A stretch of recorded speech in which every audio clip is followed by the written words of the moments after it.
The phone call came at 2:47 in the morning, jolting me from the deepest sleep I'd had in weeks. Michael's voice was strained, almost panicked. "Mom, something terrible has happened. We need to talk about your future immediately." Those words would haunt me for months to come because what I thought was my loving son's genuine concern turned out to be the beginning of the most devastating betrayal of my life. Someone who had called me every Sunday for 30 years, someone who had held my hand through my husband's funeral, was about to manipulate my grief and vulnerability in ways I never could have imagined. Before we jump back in, tell us where you're tuning in from, and if this story touches you, make sure you're subscribed, because tomorrow I've saved something extra special for you. My name is Margaret Walsh, and at 68 years old, I thought I had life figured out. After 43 years of marriage to my beloved Robert, I'd learned to navigate most of life's challenges with grace and determination. We'd built a comfortable life in Riverside, California, where I'd worked as a registered nurse at Mercy General Hospital for 35 years before retiring. Robert had been a successful contractor, and together we'd saved diligently, invested wisely, and paid off our 4-bedroom home in the hills overlooking the valley. When Robert passed away from a sudden heart attack 6 months ago, the world felt like it had tilted off its axis. We'd been planning our retirement travels, dreaming of visiting Ireland where his grandparents had emigrated from, maybe taking that Alaskan cruise we'd always talked about. Instead, I found myself alone in a house that suddenly felt enormous, surrounded by 43 years of memories and no idea how to move forward. The grief was overwhelming, but I was managing. I'd maintained my independence, kept up with the house and garden, managed all our finances just as I had when Robert was alive. My friends at the hospital where I'd volunteered twice a week since retirement kept me connected to purpose and community. I was lonely, certainly, but I wasn't helpless. At least, that's what I believed until Michael started making his concerned phone calls. Michael was my eldest son, 42 years old, married to Jennifer with 2 teenagers of their own. He lived in Phoenix, Arizona, where he worked as a regional sales manager for a medical equipment company. He'd always been the responsible one, the child who called regularly and remembered birthdays. His younger brother, Kevin, lived in Seattle and checked in occasionally, but Michael had always been my rock, especially after his father died. That's why when he called that early morning in October, expressing what seemed like genuine panic about my living situation, I listened. "Mom, Jennifer and I have been talking, and we're really worried about you living alone in that big house. What if something happens and nobody's around to help you? What if you fall down those stairs? What if you have a medical emergency?" His concern felt genuine, born from love and legitimate worry about his widowed mother. The fears he expressed weren't unreasonable. The house did have stairs, I was getting older, and living alone did carry certain risks. When he suggested I consider moving to Phoenix to be closer to them, it seemed like a caring son looking out for his mother's well-being. "I've been looking into some really nice senior living communities here," Michael continued during that first conversation. "Nothing like a nursing home, Mom. These are beautiful apartment-style places with all the amenities you could want. 24-hour security, housekeeping services, social activities. You'd have your independence, but with the safety net of knowing help is always available." The idea wasn't entirely unwelcome. Riverside held so many memories of Robert that sometimes walking through the house felt like swimming through molasses thick with grief. The thought of a fresh start, closer to family, in a place where I wouldn't have to worry about home maintenance or yard work, had a certain appeal. Michael painted a picture of lunches with Jennifer, helping with the grandchildren's school events, having family nearby for holidays and birthdays. Over the following weeks, Michael's calls became more frequent and more urgent.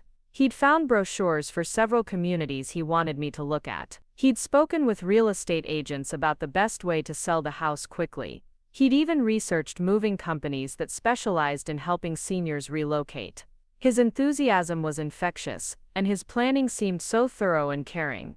"Mom, I found this perfect place called Sunset Gardens," he told me during one of our evening calls.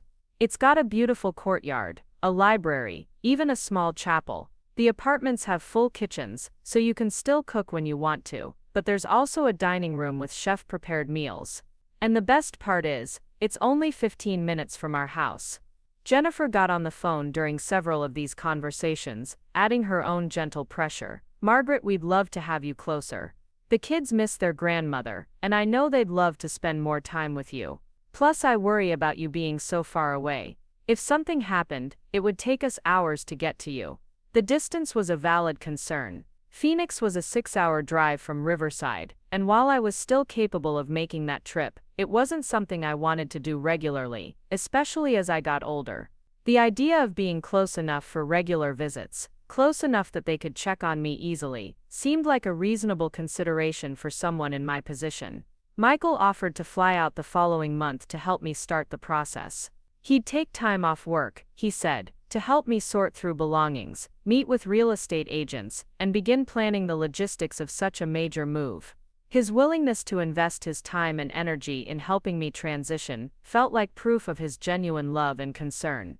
When Michael arrived in Riverside that November, he came prepared with folders full of information, printed real estate listings, and what appeared to be a comprehensive timeline for making the transition as smooth as possible. He'd booked appointments with 3 different real estate agents, scheduled tours of senior communities in Phoenix via video calls, and even researched estate sale companies to help with disposing of items I wouldn't be taking with me. His organization was impressive, but looking back, I realize it was also suspicious. The level of detail, the speed at which he wanted to move, the pressure to make decisions quickly, these should have been warning signs. Instead, I saw them as evidence of a devoted son who was taking charge of a difficult situation for his grieving mother. The real estate agents Michael had selected all gave the same advice. The housing market was hot, and if we wanted to maximize the sale price, we needed to move quickly. Houses in our neighborhood were selling within days of listing, often for above asking price. The message was clear: this was the perfect time to sell, but we couldn't afford to wait. "Mom, look at these comps," Michael said, spreading out printed listings on the kitchen table. "Houses similar to yours, sold for $40,000 more than we expected just last month. But the market could change quickly. We really should get this listed as soon as possible." The pressure to move fast made me uncomfortable, but the financial argument was compelling. Robert and I had always been practical about money, and the idea of missing out on a potentially significant windfall by waiting seemed foolish. Still, the speed of everything made me feel like I was being swept along by a current I couldn't control. Michael spent a week with me, and during that time, he was the picture of a caring son. He helped me go through Robert's belongings, supporting me emotionally through the difficult process of deciding what to keep and what to donate. He cooked meals, handled household repairs I'd been putting off, and spent long evenings listening to me share memories of his father. But he also pushed relentlessly for decisions about the move. Every conversation somehow circled back to selling the house, choosing a senior community, and planning the timeline for relocation. When I expressed uncertainty, or asked for more time to think things over, he'd remind me of his concerns about my safety, the hot real estate market, or how much Jennifer and the grandchildren were looking forward to having me nearby.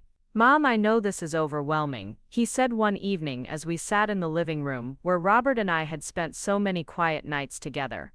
"But sometimes big life changes require quick decisions. Dad would want you to be safe and close to family. He'd want you to take advantage of this market to secure your financial future." Invoking Robert's memory was Michael's most effective tool. Whenever I hesitated or questioned the pace of decisions, he'd frame everything in terms of what his father would have wanted for me. Since Robert wasn't there to speak for himself, Michael became the interpreter of his wishes, and those wishes always aligned perfectly with Michael's plans. By the end of his visit, I'd agreed to list the house with the real estate agent he recommended, though I insisted on a listing price that seemed more reasonable than the aggressive number he'd suggested. I'd also agreed to visit Phoenix the following month to tour senior communities in person, with the understanding that I'd make a final decision about moving after seeing the options myself. Michael left feeling like he'd accomplished something significant, and I was left feeling like I'd somehow agreed to more than I'd intended. The house would be listed within 2 weeks, and I'd committed to at least seriously considering a major life change that felt overwhelming in its scope and speed. Over the following days, I tried to settle into the reality of what I'd agreed to. The real estate agent, Linda Morrison, came by to assess the house and discuss staging strategies. She was professional and knowledgeable, but she also emphasized the same urgency Michael had stressed. The market was moving fast, she said, and houses that weren't priced aggressively or staged properly could sit for months. Your son mentioned that you're motivated to sell quickly because of your move to Phoenix, Linda said as she took notes about necessary improvements. That's smart. The buyers can sense when sellers are desperate to move, and it usually works against you, but a quick clean sale to relocate closer to family. That story sells itself. I found myself wondering when I'd become someone who was desperate to move, or when living closer to Michael had transformed from a possibility into a definite plan. The narrative was shifting around me in ways that felt both subtle and significant, but I couldn't quite put my finger on what was bothering me about it. Michael called every few days to check on my progress with the house preparations and to update me on senior communities he'd been researching. He'd narrowed the options down to 3 facilities, all of which had availability and were eager to schedule tours. He'd also been in touch with moving companies and had preliminary quotes for relocating my belongings from California to Arizona. I want everything to be as easy as possible for you, Mom, he said during one of these calls. I know how stressful moving can be, especially at this stage of life. That's why I'm trying to handle all the logistics ahead of time. His consideration seemed genuine, but I was beginning to feel like a passenger in my own life. Major decisions about my future were being researched, planned, and organized by someone else, even if that someone was my son acting out of love. When I mentioned this feeling to my friend Eleanor, who'd been my neighbor for 20 years, she expressed concerns I hadn't fully articulated myself. Margaret, I understand Michael's worry, and it's wonderful that he wants to be involved, Eleanor said as we sat on her back porch drinking tea. But you're not an invalid. You're a 68-year-old woman who's been managing her own life successfully for decades. Why does everything have to happen so fast? Eleanor's questions echoed thoughts I'd been having but hadn't wanted to acknowledge. Why was the timeline so aggressive? Why couldn't I take 6 months or a year to really think about such a major decision? Why did Michael seem so certain that moving to Phoenix was the right choice, when I hadn't even visited the senior communities yet? When I raised these concerns with Michael during our next phone call, his response was immediate and emotionally charged. Mom, I'm trying to help you avoid making a decision based on fear instead of logic. The longer you stay in that house alone, the more attached you'll become to staying, even if it's not the best choice for your safety and well-being. He went on to explain that Jennifer had been researching the psychological challenges of seniors making major life transitions, and everything she'd read suggested that quick, decisive action was better than prolonged indecision. Waiting too long, he said, often led to elderly people becoming paralyzed by fear of change and missing opportunities that could significantly improve their quality of life. I've seen it happen with friends' parents, he continued. They wait and wait, thinking they'll make the decision when they're ready, and then something happens. A fall, a health scare, a financial crisis. Suddenly they're making decisions from a position of weakness instead of strength. The logic was compelling, even if the pressure felt overwhelming. Michael wasn't wrong that I was in a position of strength now, healthy, financially secure, mentally sharp. If I was going to make a major life change, now was better than waiting until circumstances forced my hand. Still, something nagged at me about the entire situation. The urgency felt manufactured, as if there were reasons for speed that I wasn't being told about. When I mentioned this to Kevin during one of our infrequent phone calls, his response surprised me. Preparing and narrating this story took us a lot of time. So if you are enjoying it, subscribe to our channel. It means a lot to us. Now, back to the story. Mom, Michael's been talking about this move for months, Kevin said from his office in Seattle. Even before Dad died, he was suggesting you and Dad should consider relocating to Phoenix. He's always thought the Riverside house was too big and expensive for retirement. This was news to me. Robert and I had never discussed moving to Phoenix, and Michael had never mentioned thinking our house was inappropriate for our retirement. The idea that he'd been planning this transition even before his father's death cast his current efforts in a different light. Kevin, did your father ever express interest in moving closer to Michael? I asked, trying to understand if there had been conversations I wasn't privy to. Not that I remember, Mom. Dad loved that house. He was always talking about projects he wanted to tackle in retirement, ways he wanted to improve the property. I don't think leaving Riverside was ever on his radar. This revelation left me deeply unsettled. If Michael had been advocating for this move even when Robert was alive, and Robert had apparently never been interested, what did that say about Michael's current insistence that this was what his father would have wanted for me? I decided to postpone my trip to Phoenix and told Michael I needed more time to consider the decision. His reaction was swift and concerning. Instead of understanding and patience, I was met with frustration and what felt like emotional manipulation. "Mom, I've already scheduled time off work for your visit. Jennifer has rearranged her schedule to join us for the tours. The communities I've contacted are expecting you, and some of them have limited availability that might disappear if we wait too long." When I suggested we could reschedule everything, Michael's tone shifted to something I'd never heard from him before, a combination of disappointment and barely controlled anger. "I'm trying to help you make the best decision for your future, but I can't force you to accept help. If you want to stay isolated in that house, surrounded by painful memories, refusing to consider what's best for your safety and happiness, that's your choice." The conversation ended with Michael saying he needed to think about whether he could continue investing time and energy in planning for someone who wasn't committed to making positive changes in their life. For the first time since Robert's death, I felt truly alone and genuinely afraid, not of living independently, but of losing my son's love and support. Over the following days, Michael's calls became less frequent but more pointed. He'd update me on market conditions, mention how disappointed Jennifer and the grandchildren were about the postponed visit, and share stories about other seniors who'd waited too long to make necessary life changes and suffered negative consequences. The emotional pressure was exhausting, but it was also effective. I began to question my own judgment, to wonder if my reluctance to move quickly was indeed based on fear rather than rational caution.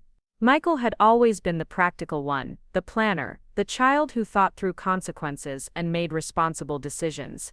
If he believed this move was necessary and urgent, maybe my hesitation was just the stubbornness of an older woman afraid of change. Linda Morrison called to inform me that the house had been officially listed and was already generating significant interest. 3 showings were scheduled for the weekend, and one potential buyer had already requested information about the seller's timeline and motivation. "Your son mentioned that you're flexible on closing dates and motivated to sell quickly," Linda said. "That's going to be a huge advantage in negotiations. Buyers love working with sellers who can accommodate their needs." Once again, I found myself wondering when I'd become someone who was flexible on closing dates and motivated to sell quickly. These weren't positions I remembered taking, but they seemed to be part of a narrative that Michael was constructing about my situation and intentions. That evening, I sat in Robert's chair in our living room, looking around at the home we'd shared for over 2 decades. Every corner held memories: the kitchen where we'd cooked thousands of meals together, the garden where Robert had spent Saturday mornings, tending his tomatoes, the bedroom where we'd whispered about dreams and worries for all those years. Was I being sentimental and impractical by wanting to hold on to this place? Was Michael right that staying here alone was more about fear than wisdom? Or was there something about his insistence and urgency that I should be questioning instead of my own instincts? The house showing that weekend brought 4 different potential buyers through my home, each accompanied by enthusiastic real estate agents who pointed out features and possibilities. Watching strangers evaluate my kitchen appliances and discuss paint colors for the bedroom where Robert had died was surreal and deeply painful. Linda called that evening with news that 2 of the 4 potential buyers were interested in making offers. Both were prepared to move quickly, with one offering to close within 30 days if the price was right. The speed of everything was dizzying, and I felt like I was being swept along by forces beyond my control. Michael called within hours of Linda's report, clearly having been in communication with her about the showings and potential offers. His excitement was palpable, and his pressure was more intense than ever. "Mom, this is exactly what we hoped would happen. You're going to have multiple offers, probably above asking price, and you'll be able to close quickly and move forward with your new life in Phoenix. Everything is falling into place perfectly, but nothing felt perfect to me. Everything felt rushed, overwhelming, and somehow orchestrated by people other than myself." When I tried to express these concerns to Michael, he interpreted them as symptoms of grief and depression rather than legitimate worries about the pace and pressure of the decisions I was being asked to make. "Mom, I think you should talk to your doctor about how you're feeling," he said. Grief can really affect judgment and decision-making ability. Maybe a mild antidepressant would help you think more clearly about what's best for your future. The suggestion that my reluctance was a symptom of mental illness requiring medication was both insulting and frightening. I'd been a nurse for 35 years. I understood grief, depression, and the effects of both on cognitive function. What I was experiencing wasn't depression clouding my judgment, it was reasonable caution about major life decisions being pushed by someone who seemed to have his own agenda. That night, I called Kevin in Seattle and told him everything that had been happening over the past month. His response confirmed my growing suspicions that something about Michael's behavior wasn't right. "Mom, that doesn't sound like concern to me," Kevin said after I'd described the pressure, the timeline, and Michael's reaction to my request for more time. "It sounds like someone who has his own reasons for wanting you to sell that house and move to Phoenix quickly." When I asked Kevin what those reasons might be, his answer chilled me to the bone. "Mom, have you looked at your finances lately? I mean, really looked at your bank statements and investment accounts? Because if Michael has any access to your financial information, you might want to make sure everything is exactly where you think it is." The suggestion that Michael might have financial motivations for pushing my relocation was devastating to consider, but Kevin's concern prompted me to do something I should have done months earlier. The next morning, I drove to the bank where Robert and I had maintained our accounts for 20 years and requested detailed statements for all of our accounts going back to the date of Robert's death. What I discovered would change everything I thought I knew about my son, and the real reason behind his sudden concern for my future. What I found in those bank statements made my hands shake so violently I could barely hold the papers. Over the past 6 months, there had been systematic withdrawals from my savings account, each one just under the threshold that would have triggered automatic bank notifications. 24 separate transactions, totaling over $87,000, all authorized by someone with access to my online banking credentials. The bank manager, Mrs. Chen, reviewed the statements with me in her private office. She pulled up the digital records on her computer screen, showing me that each withdrawal had been initiated online using my login information, but from an IP address in Phoenix, Arizona. The transactions were timed perfectly with Michael's phone calls to me, occurring during hours when he knew I'd be distracted or sleeping. "Mrs. Walsh, do you recall authorizing these transfers?" Mrs. Chen asked gently, though her expression suggested she already suspected the answer. "I never made any of these withdrawals," I said, my voice barely steady. "I haven't even accessed my online banking since my husband died. Robert always handled the computer banking, and I've been managing everything through the branch since then." Mrs. Chen's face grew serious as she pulled up more detailed records. These transfers were made to an account at Desert Valley Credit Union in Phoenix. The receiving account is listed under the name M. Walsh Financial Management.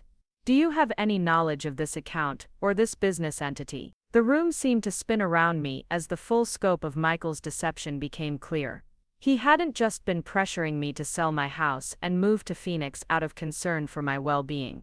He'd been systematically stealing my money for months, and the relocation plan was designed to give him complete control over my remaining assets. "Mrs. Chen, I need to know exactly how someone could have accessed my online banking information," I said, trying to keep my voice steady despite the rage and betrayal coursing through me. She explained that my login credentials would have been needed, along with answers to security questions that only someone very close to me would know. Information like my mother's maiden name, the street I grew up on, Robert's middle name, and my first pet's name. Details that Michael had known his entire life, information I'd never thought to guard from my own son. "We need to freeze these accounts immediately," I told her. "And I want to file a fraud report for every single unauthorized transaction." Mrs. Chen assured me that the accounts would be frozen within the hour, and that the bank's fraud department would begin investigating immediately. She also recommended that I contact the police, as the systematic nature of the theft suggested premeditated financial elder abuse, which was a serious felony in California. Driving home from the bank, my mind raced through the past 6 months, reinterpreting every conversation, every expression of concern, every pressure to make quick decisions. Michael's urgency about selling the house wasn't about my safety or happiness. It was about converting my largest asset into liquid funds he could steal more easily. His research into senior communities wasn't about finding me the best care. It was about isolating me in a place where he could maintain control over my finances and daily life. The phone was ringing when I walked into my house. Michael's name appeared on the caller ID, and for the first time in months, I let it go to voicemail. I wasn't ready to confront him yet, not until I understood the full extent of what he'd done and had a plan for protecting myself. His voicemail message was typical of the tone he'd been using lately. "Mom, Linda called and said you seemed upset during your meeting at the bank today. I hope you're not letting anxiety about the move affect your judgment about financial planning. We should talk about setting up your accounts in Phoenix so the transition will be smoother. Call me back when you get this." The casual reference to my bank visit confirmed that Linda Morrison, my real estate agent, was somehow involved in monitoring my activities and reporting back to Michael. The web of deception was larger than I'd initially realized, involving multiple people who were supposed to be working in my best interests. I spent the next 2 hours going through every document in Robert's filing system, looking for any other signs of financial irregularities or unauthorized access to our accounts. What I discovered was even more disturbing than the bank withdrawals. 3 credit cards had been opened in my name over the past 4 months, all with statements being sent to a Phoenix address I didn't recognize. The combined credit limits totaled over $60,000, and 2 of the cards were already near their maximum balances. The charges on these cards painted a picture of someone living well beyond their means. Expensive restaurants, high-end electronics, luxury hotel stays, and retail purchases that clearly weren't mine. Michael had been using my identity and credit rating to fund a lifestyle that his sales manager salary apparently couldn't support. But the most chilling discovery was a life insurance policy that had been taken out on me just 3 weeks after Robert's funeral. The policy was for $500,000, with Michael listed as the sole beneficiary. The premium payments were being automatically deducted from the same savings account he'd been systematically draining. Sitting in Robert's study, surrounded by evidence of my son's betrayal, I felt a level of rage I hadn't experienced since I was a young nurse dealing with doctors who abused their authority. But underneath the anger was a calculating determination that came from decades of handling crisis situations in a hospital setting. Michael had made the mistake of underestimating a woman who'd spent her career advocating for vulnerable patients against people who sought to exploit them. My first call was to Kevin in Seattle. When I explained what I'd discovered, the silence on his end stretched so long, I thought the call had dropped. "Mom, I had no idea it was this bad," he finally said, his voice tight with shock and anger. "I knew something felt wrong about Michael's behavior, but I never imagined he was actually stealing from you." Kevin immediately offered to fly to California to help me deal with the situation, but I told him I needed him to do something more important from Seattle. "I want you to research everything you can about M. Walsh Financial Management in Phoenix. Find out when it was established, what kind of business it claims to be, and whether it's connected to any other financial entities." While Kevin worked on that investigation, I called Detective Rodriguez at the Riverside Police Department's Financial Crimes Unit. She listened to my story without interruption, occasionally asking clarifying questions about dates and amounts. When I finished, she was quiet for a moment before speaking. "Mrs. Walsh, what you're describing is a textbook case of financial elder abuse with identity theft components.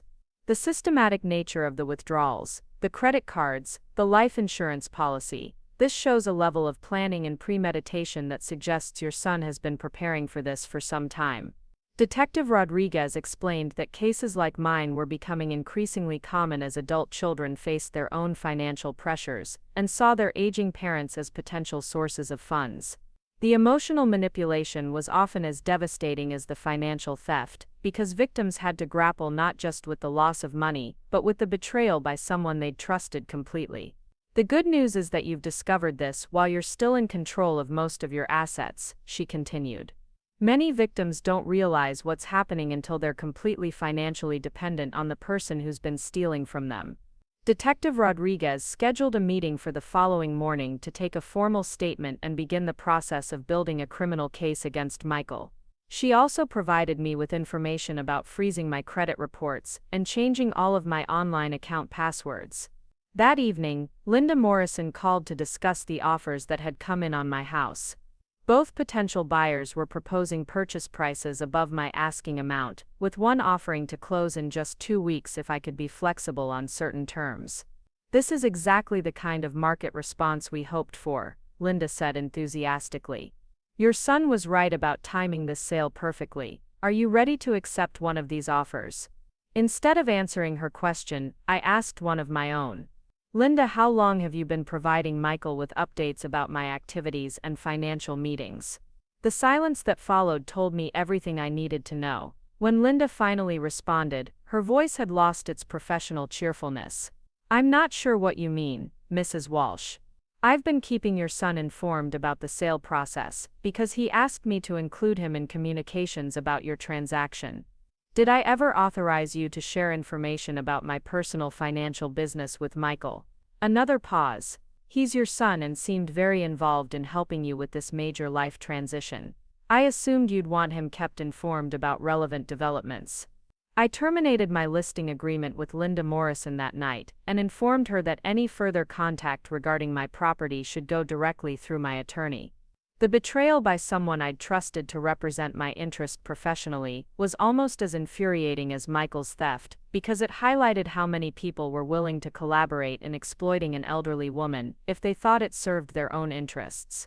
The next morning brought a confrontation I'd been dreading but knew was necessary. Michael called at his usual time, and for the first time in months, I answered with full knowledge of his real motivations.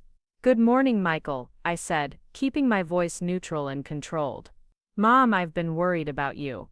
Linda said you seemed confused yesterday and made some strange decisions about the house sale. Are you feeling all right?" The gaslighting was so blatant it was almost impressive. Rather than immediately confronting him about the theft, I decided to see how far he'd push the deception. "I'm feeling very clear-headed, actually. In fact, I've been reviewing my finances and noticed some irregularities that I'd like to discuss with you." Michael's response was immediate and telling. Instead of asking what kind of irregularities or offering to help me understand my financial situation, he went straight to questioning my mental competence. "Mom, financial confusion is really common after major life changes like losing a spouse. Sometimes grief and stress can make people see problems that aren't really there. Maybe we should have Jennifer come look at your accounts with you. She's always been good with numbers." The suggestion that I needed his wife to help me understand my own finances was condescending enough, but the attempt to dismiss legitimate fraud as grief-induced confusion was infuriating. This was a man who'd watched me successfully manage a household budget, coordinate complex medical cases, and make sound financial decisions for decades. Michael, I found withdrawals from my savings account totaling over $87,000, all made from a computer in Phoenix. I also discovered credit cards opened in my name that I never authorized. "Can you explain how these things might have happened?" The silence that followed stretched for nearly 30 seconds. When Michael finally spoke, his voice had changed completely. Gone was the concerned, patient tone he'd been using for months. What I heard instead was cold, calculating, and frighteningly unfamiliar. "Mom, I think you're confused about what you're seeing. Maybe you should bring those bank statements to me when you come to Phoenix, and I can help you understand what's really going on." "I won't be coming to Phoenix, Michael. I'm canceling the house sale, and I've already filed fraud reports with my bank and the police." The explosion of anger that followed confirmed everything I'd suspected about my son's real character.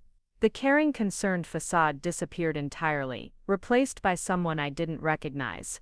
"You ungrateful, paranoid old woman," he screamed into the phone. "I've been trying to help you, trying to make sure you're taken care of, and this is how you repay me. By accusing me of stealing. After everything I've done for you. Everything you've done for me. Michael, you've stolen nearly $90,000 from my accounts and opened credit cards in my name. That's not helping, that's felony fraud. Those weren't unauthorized transactions." Michael shot back, apparently abandoning any pretense of innocence. "You signed power of attorney documents. You gave me access to manage your finances because you're not capable of handling them yourself anymore." This was a lie, I'd never signed any power of attorney documents giving Michael control over my finances. The papers he'd shown me during his visit were real estate related, and I'd read every word before signing them. Michael, I never signed any documents giving you power of attorney over my finances. And even if I had, that wouldn't authorize you to steal money for your personal use. It's not stealing when I'm using the money to secure your future, he said, his voice taking on a tone that was both desperate and threatening. The senior community deposits, the moving expenses, the setup costs for your new life, that's where the money went. Another lie. I'd checked with 2 of the senior communities he'd mentioned, and neither had any record of deposits or reservations in my name. The money had gone to fund Michael's lifestyle and pay off debts I was only beginning to understand. Michael, I know about Walsh Financial Management. I know about the credit cards, the life insurance policy, and the luxury purchases you've been making with my money. This conversation is being recorded, and everything you've just admitted to will be part of the criminal case against you. The threat of recording seemed to snap Michael back to reality. His voice became cold and controlled again, but with an undercurrent of menace that chilled me. You're making a huge mistake, Mom. You're old, you're alone, and you're not thinking clearly. If you try to pursue this, you're going to end up looking like a confused, vindictive old woman who's turning against her own family. No one will believe you over me. We'll see about that, I said, and hung up the phone. Within an hour, Michael had called back 6 times, leaving increasingly frantic voicemails that ranged from attempted emotional manipulation to outright threats. In one message, he suggested that my paranoid accusations were evidence of dementia, and that he'd have to pursue legal guardianship to protect me from my own poor judgment. In another, he hinted that my unstable mental state might make me a danger to myself. The escalation from theft to threats of forced institutionalization showed me exactly how far Michael was willing to go to maintain control over my assets. He wasn't just a son who'd made some poor financial decisions. He was someone who saw me as an obstacle to his financial goals, and he was prepared to destroy my reputation and independence to remove that obstacle. Kevin called that afternoon, with the results of his research into Walsh Financial Management. What he'd discovered was even worse than I'd feared. Mom, the business was established 4 months ago, but it's not a legitimate financial management company. It's essentially a shell corporation that Michael created to funnel money through. But here's the really disturbing part, he's done this before. Kevin had found court records showing that Michael had been sued by his former employer 2 years earlier for misappropriating client funds. The case had been settled out of court, with Michael agreeing to pay restitution and leave the company quietly. His current job in Phoenix was actually a probationary position with a company that specialized in giving second chances to sales professionals with ethical violations in their backgrounds. There's more, Mom. Jennifer filed for divorce 3 months ago. Michael's been living in a furnished apartment and apparently owes significant money in temporary spousal support and legal fees. The house they lived in is in foreclosure. The picture Kevin painted was of a man facing complete financial ruin who saw his widowed mother's assets as his salvation. The urgent timeline for selling my house wasn't about my well-being, it was about Michael's desperation to access funds before his legal and financial problems destroyed him completely. Mom, I'm flying down there tomorrow, Kevin said. You shouldn't have to deal with this alone, and I want to make sure you're safe. Michael sounds like he's becoming desperate, and desperate people do unpredictable things. That evening, Detective Rodriguez called with an update on the investigation. The Phoenix police had been contacted about Walsh Financial Management, and they'd discovered that Michael was also under investigation for potential fraud involving elderly clients at his current job. Mrs. Walsh, we're going to arrest your son tomorrow morning, Detective Rodriguez told me. We have enough evidence between your case and the Phoenix investigation to charge him with multiple felonies. But I need to warn you, he may try to contact you tonight or tomorrow morning. Don't engage with him, and if he shows up at your house, call 911 immediately. The warning proved prescient. At 11 o'clock that night, my doorbell rang. When I looked through the peephole, Michael was standing on my front porch, with what appeared to be official-looking documents in his hand. Mom, we need to talk, he called through the door. I have papers here that will clear up all the confusion about your finances. If you don't open the door, I'll have to call Adult Protective Services and report that you're having a mental health crisis. The threat was designed to frighten me into compliance, but after decades of dealing with manipulative people in high-stress situations, I recognized it for what it was: the desperate bluff of someone whose schemes were collapsing around him. Instead of opening the door, I called 911 and reported that someone was on my property making threats. I also called Detective Rodriguez, who confirmed that the papers Michael claimed to have were likely forged documents designed to give him legal authority over my finances. "Whatever you do, don't sign anything he gives you," she warned. "And don't let him into your house. We'll have officers there within 10 minutes. Michael continued trying to convince me to open the door, alternating between fake concern for my mental state and veiled threats about what would happen if I continued to make false accusations against him. When he heard the police sirens approaching, he quickly left the documents on my porch and drove away. The papers he'd left were indeed forged power of attorney documents that would have given him complete control over my finances and medical decisions. They were sophisticated forgeries with official-looking seals and signatures, but they contained several errors that would have been obvious to anyone who examined them carefully. Officer Martinez, who responded to my call, photographed the documents as evidence and confirmed that attempting to use forged legal documents to gain control over an elderly person's assets was a serious felony that would be added to the charges already being prepared against Michael. The next morning, Kevin arrived from Seattle just as I was meeting with Detective Rodriguez to finalize my formal statement. Having my younger son there for support made an enormous difference in my ability to process everything that had happened and plan for the legal proceedings ahead. "Mom, I'm so sorry I didn't see what Michael was doing sooner," Kevin said as we sat in Detective Rodriguez's office. "I knew something felt wrong about his behavior, but I never imagined he was capable of this level of deception and manipulation."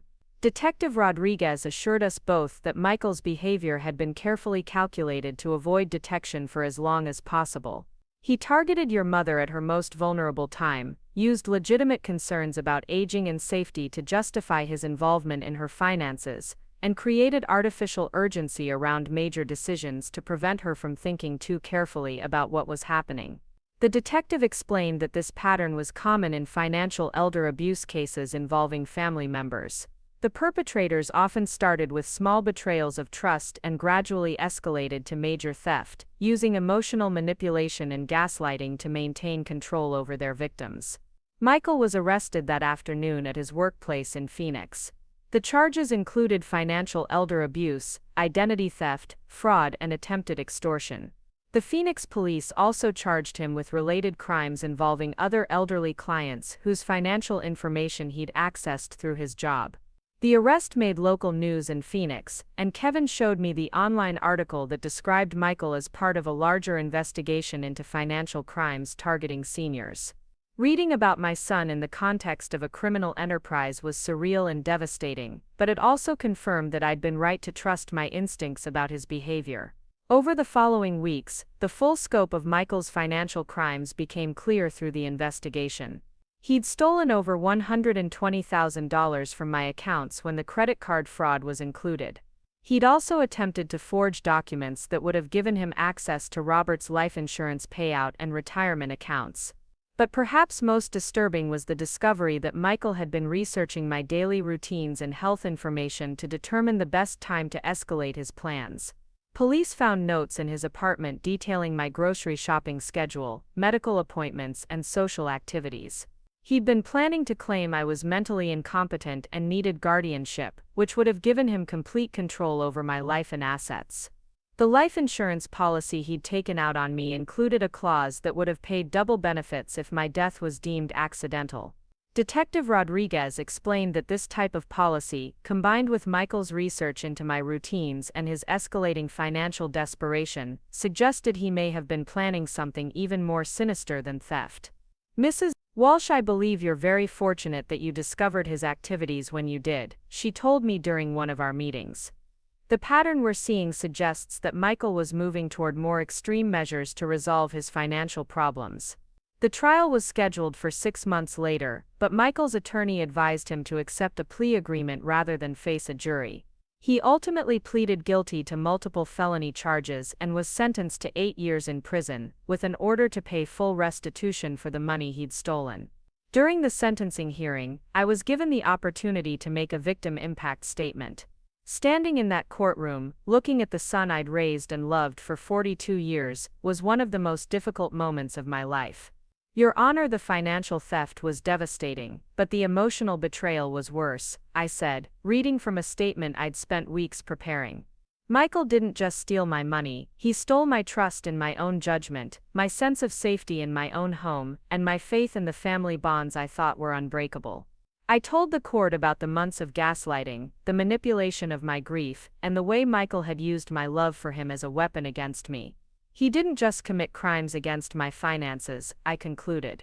He committed crimes against my dignity, my independence, and my basic right to make decisions about my own life. Michael never looked at me during my statement. When given the chance to address the court himself, he offered only a brief apology that felt as calculated and manipulative as everything else he'd done. The recovery process took nearly a year. Between insurance claims, restitution payments, and recovered assets, I was able to reclaim most of the money Michael had stolen. But rebuilding my sense of trust and security took much longer. Kevin moved to Riverside temporarily to help me reorganize my financial affairs and security systems. We changed all of my passwords, set up new safeguards on my accounts, and created a comprehensive plan for protecting my assets in the future. Mom, what Michael did was horrible, but it doesn't reflect on your judgment or your ability to live independently. Kevin reminded me repeatedly during those difficult months. He was a professional manipulator who exploited your love and trust. That's not your fault.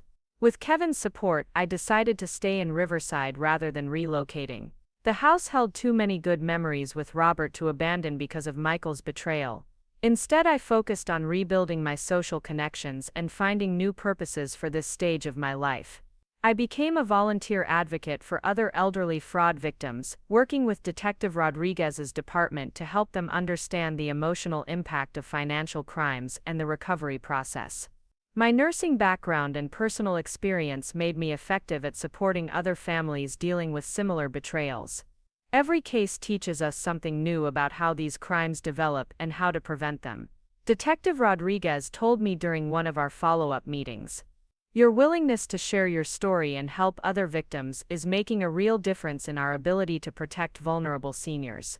The advocacy work gave me a sense of purpose that helped transform my experience from pure victimization into something that could benefit others. I spoke at community education events, participated in law enforcement training sessions, and counseled families struggling with the aftermath of financial elder abuse. 2 years after Michael's arrest, I received a letter from him in prison. Kevin advised me not to read it, but I needed to know if he'd developed any genuine understanding of what he'd done to me. The letter was filled with self-pity and attempts to minimize his crimes. He claimed he'd been trying to help me, that his financial problems had been temporary, and that he'd always planned to pay back the money he'd taken. There was no real acknowledgement of the emotional trauma he'd caused or the way he'd systematically undermined my autonomy and dignity. I didn't respond to the letter. Michael had already taken enough of my emotional energy, and I wasn't going to give him any more. The son I'd raised and loved had been replaced by someone whose capacity for manipulation and cruelty I couldn't have imagined. Kevin and I developed a much closer relationship during this period. He visited California regularly and included me in his own family's activities when I visited Seattle. Having a child who genuinely cared about my well-being, without hidden agendas or ulterior motives, helped restore my faith in family bonds. Mom, not all children see their parents as assets to be exploited. Kevin said during one of our conversations about the future. Some of us actually just want you to be happy and safe, for your own sake. 3 years after Michael's arrest, I'm living independently in the house Robert and I shared, managing my own finances with appropriate safeguards, and maintaining an active social life. The experience taught me to trust my instincts, even when people I love tried to convince me I'm wrong. I've learned that real concern for an elderly person's welfare doesn't involve pressure, manipulation, or artificial urgency. It doesn't require secrecy or deception. And it doesn't benefit the person claiming to be helpful more than the person supposedly being helped. Most importantly, I've learned that surviving a betrayal like this doesn't make you bitter or suspicious of everyone. It makes you wiser about recognizing genuine love versus selfish manipulation.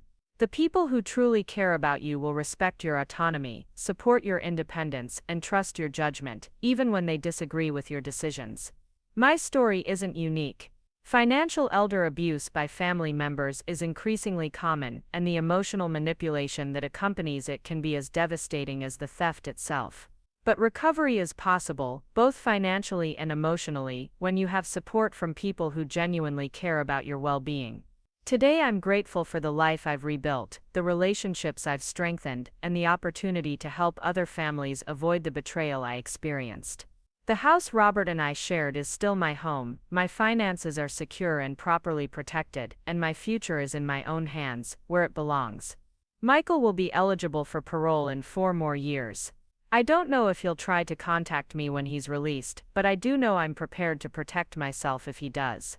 The woman who trusted blindly no longer exists. In her place is someone who's learned to balance love with wisdom and openness with appropriate caution. That's a hard-won education I wouldn't wish on anyone, but it's also taught me strengths I didn't know I possessed. Sometimes the most devastating betrayals teach us the most valuable lessons about our own resilience and capacity for recovery. The months following Michael's sentencing brought unexpected challenges that tested my newfound strength in ways I hadn't anticipated. Jennifer, Michael's ex-wife, contacted me for the first time since the arrest. Her call came on a Tuesday evening in March, exactly 1 year after Michael had first pressured me about selling the house. "Margaret, I know this is difficult, but I need to talk to you about something important," Jennifer said. Her voice strained with what sounded like genuine emotion. "The kids have been asking about their grandmother, and I'm not sure how to handle the situation." Michael and Jennifer's 2 teenagers, Emma and Tyler, had been kept largely in the dark about their father's crimes. Jennifer had told them only that their parents were divorcing and that their father had made some serious mistakes that required him to go away for a while. The children knew I existed, but we'd had limited contact over the years due to the distance between California and Arizona. "Jennifer, I understand this is complicated," I said carefully. "What exactly are the children asking about?" She explained that Emma, who was 16, had been researching our family history for a school project and had discovered news articles about Michael's arrest online. Rather than confronting her mother directly, Emma had been asking increasingly pointed questions about why they never visited me or talked about their father's family. "She's smart, Margaret. She's putting pieces together, and I think she deserves to know the truth, at least a version of it that she can understand. But I also don't want to destroy her relationship with her father completely." The conversation forced me to confront an aspect of the situation I'd been avoiding. Michael's children were innocent victims of his choices, but they were also connected to me through family bonds that existed independently of their father's crimes. Did I have a responsibility to them? Did I want a relationship with grandchildren I barely knew? "Would you be open to the children visiting me here in California?" I asked Jennifer, not as any kind of reconciliation with Michael, but as an opportunity for them to understand their family history and maybe develop their own relationships with me. Jennifer's relief was audible. "I was hoping you'd say that. Emma especially has been asking about her grandfather Robert. She found some old photos and wants to know more about him." We arranged for Emma and Tyler to spend a week with me during their spring break. The prospect of having teenagers in my house was both exciting and terrifying. I hadn't been around children regularly since my nursing days, and I wasn't sure how to relate to young people who'd grown up in the shadow of their father's deceptions. When the children arrived, Emma was immediately recognizable as Michael's daughter. She had his sharp intelligence and intense way of studying situations, but without the calculating coldness I'd learned to fear in him. Tyler, at 14, was quieter and more cautious, clearly uncertain about what to expect from a grandmother he'd barely met. "Grandma Margaret," Emma said on their first evening, "Mom told us that Dad made some bad financial decisions that hurt you. Is that why we never visited before?" The directness of her question reminded me of myself at her age. I'd decided before their visit that I would be honest with them in age-appropriate ways, rather than perpetuating the lies and manipulations that had characterized so much of Michael's relationship with our family. Your father didn't just make bad financial decisions, Emma. He deliberately stole money from me over many months and tried to trick me into giving him control over my life. That's not the same as making mistakes. That's choosing to hurt someone who trusted him. Tyler looked uncomfortable with this level of honesty, but Emma nodded as if my explanation confirmed suspicions she'd already developed.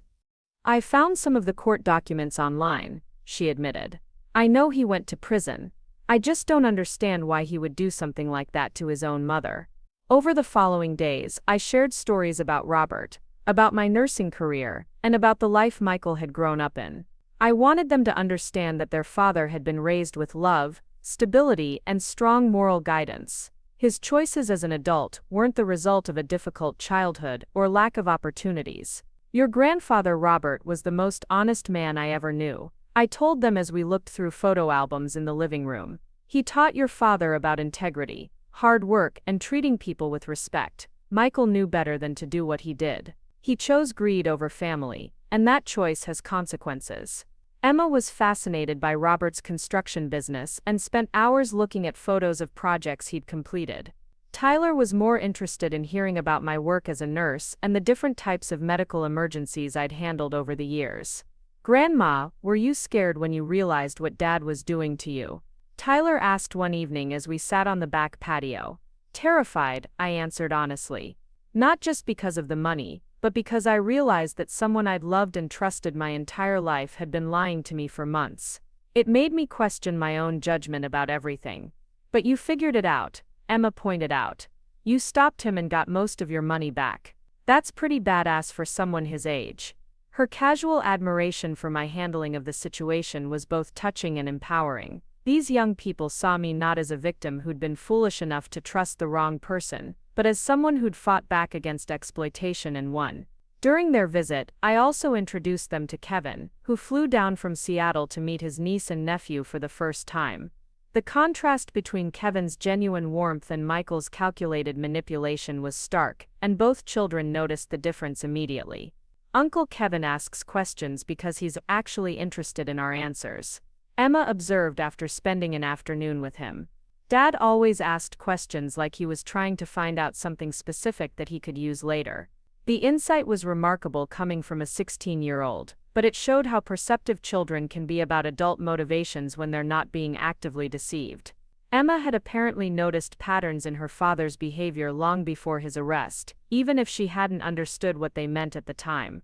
Tyler was more reserved about discussing Michael, but he did share one memory that stayed with me long after their visit ended.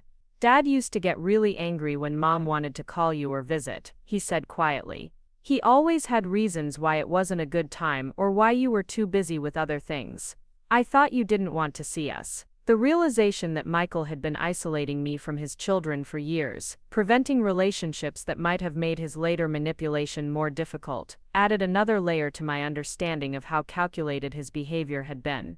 He'd systematically removed potential sources of support and alternative perspectives from my life, making me more vulnerable to his schemes. By the end of their week-long visit, both Emma and Tyler had decided they wanted to maintain regular contact with me. Emma was particularly interested in learning more about Robert's business and asked if she could intern with a local construction company during her summer vacation. Tyler wanted to spend time volunteering at the hospital where I did advocacy work, curious about healthcare careers. Grandma Margaret, Emma said as they prepared to leave, I want you to know that not all of Dad's family is like him. Tyler and I don't want anything from you except the chance to know you better. The promise in her words reminded me that family relationships can be chosen and rebuilt, even after devastating betrayals. Michael's crimes had damaged many lives, but they didn't have to define the future relationships I could have with people who shared my blood, but not his character flaws.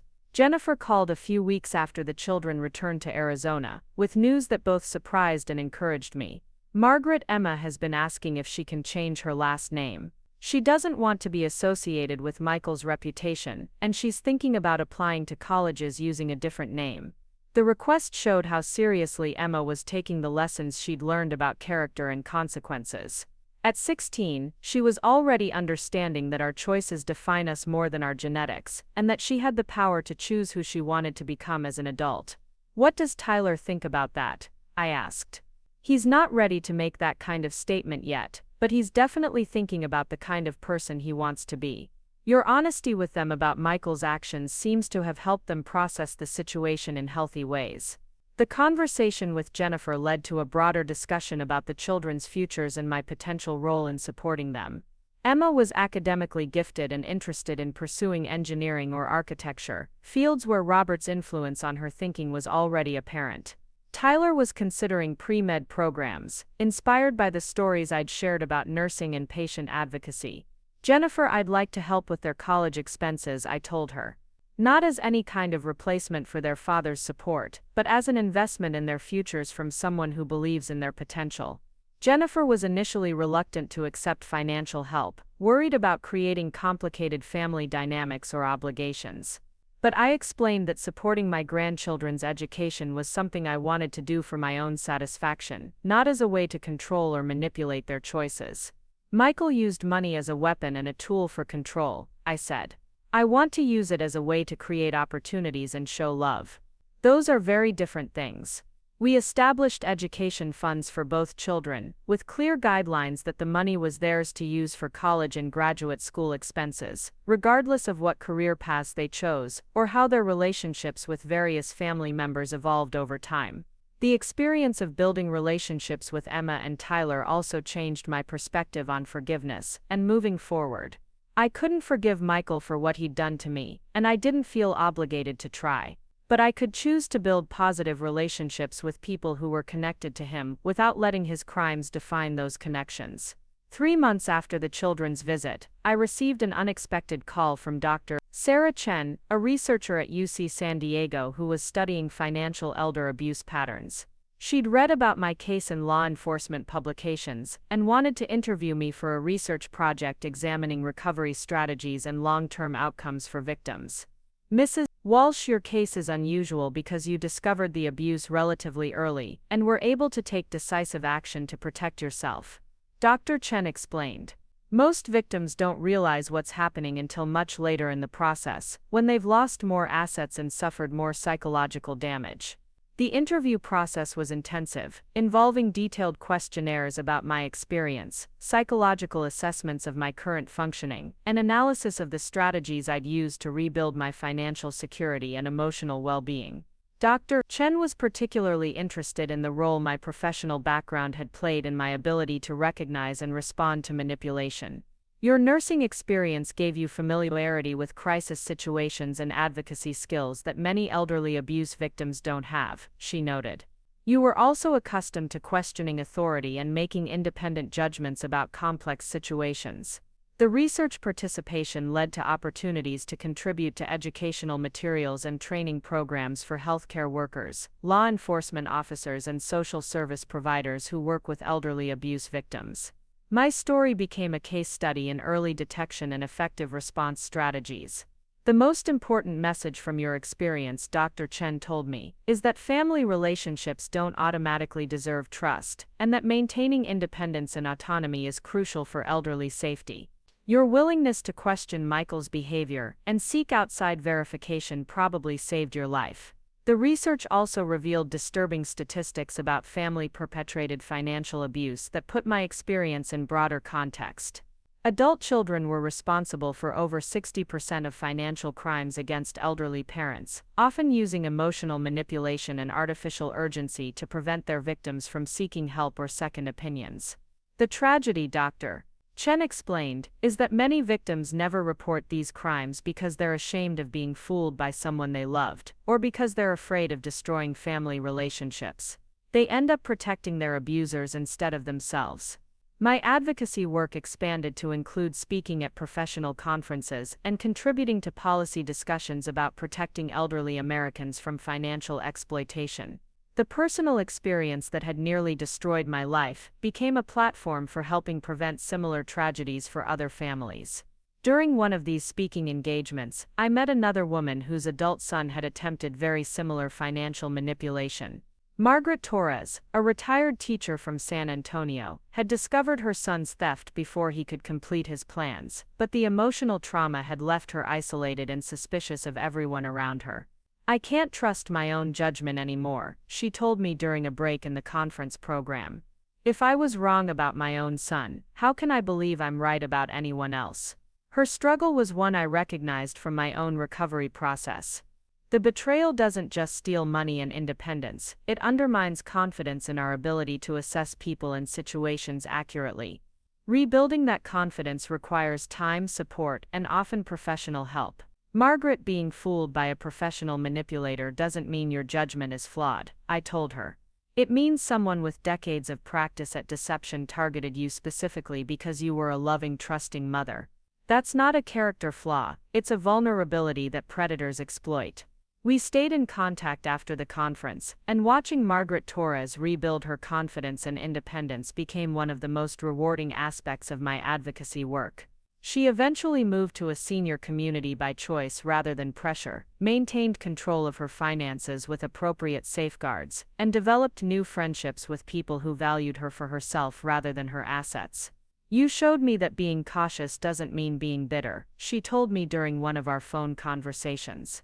I can protect myself without giving up on human connection entirely. The balance between appropriate caution and continued openness to relationships became a central theme in my life moving forward. I learned to trust gradually, to verify important information independently, and to maintain boundaries that protected my autonomy while still allowing for meaningful connections with others. 5 years after Michael's arrest, I received notification that he was being considered for early parole due to good behavior and participation in rehabilitation programs. The parole board requested victim impact statements from anyone affected by his crimes, and I spent several weeks deciding whether to participate in the process.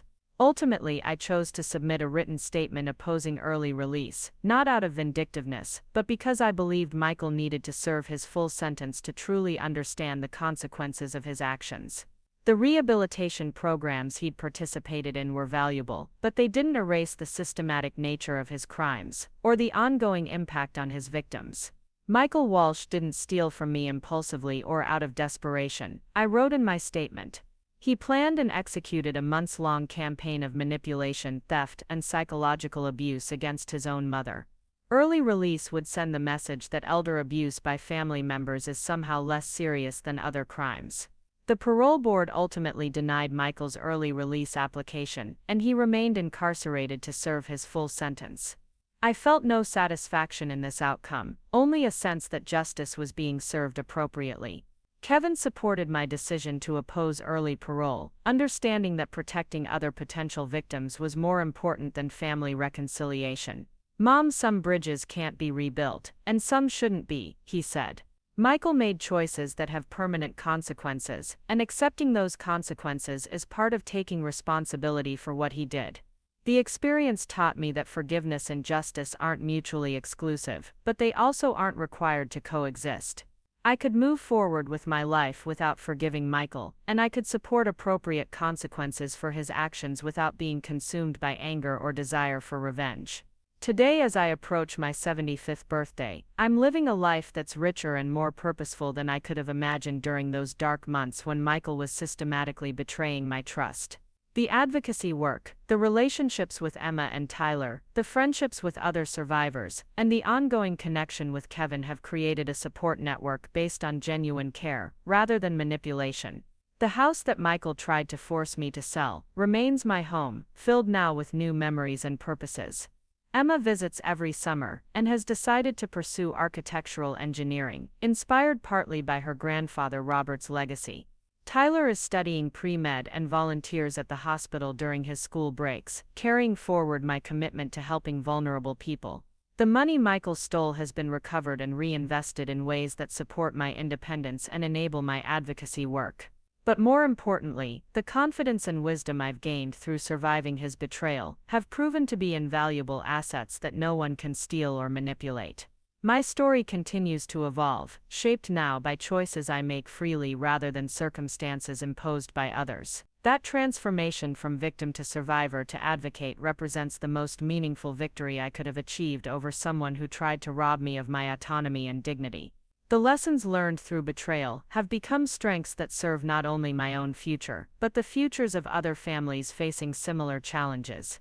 Sometimes the most devastating experiences teach us the most valuable truths about resilience, recovery, and the possibility of building something better from the wreckage of what we've lost. Up next, you've got two more standout stories right on your screen. If this one hit the mark, you won't want to pass these up. Just click and check them out.